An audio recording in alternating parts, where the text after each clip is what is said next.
Okay, hi and good evening, Zulfa. Okay, Hi.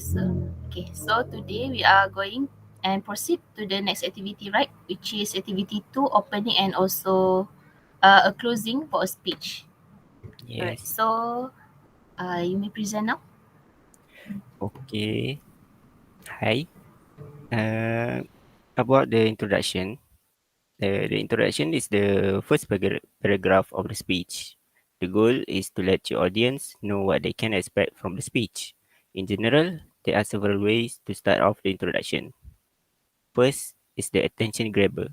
This is actually important to set the tone for the whole speech and to keep the audience stay focused throughout the speech.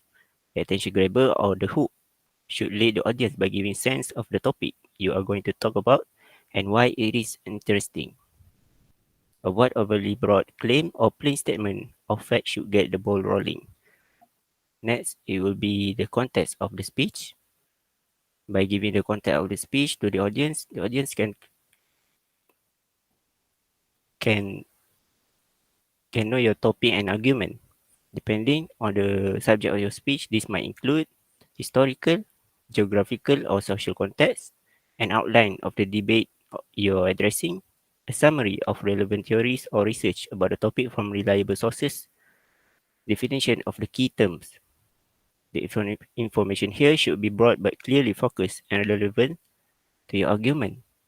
Don't give too much detail. You can mention points that you will return to later, but save your evidence and interpretation for the main body of the speech. Lastly, for the introduction is the thesis statement. Now, it's time to narrow your focus and show exactly what you want to say about the topic. Thesis statement is a sentence or two that sum up your overall argument. This is the most important part of your introduction. A good thesis isn't just a statement of fact but a claim that requires evidence and explanation. The goal is to clearly convey your own position in a debate or your central point about the topic. Now, let's move on to the method to conclude a speech. Conclusion works to remind your audience of the main point of your speech and summarize what you want your audience to take away from your speech. Consider this tip when writing your conclusion. Begin your rephrase thesis statement to remind your reader of the point of your paper. Summarize the point you made in one or two sentences and show how they support your argument by tying all the pieces of your point together. Next, tell your audience what the significance of your argument might be. Why is the discussion important? Do you want your audience to think differently, question something, or perform some action?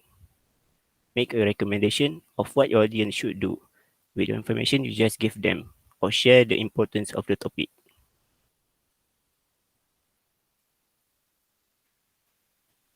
That's all from me.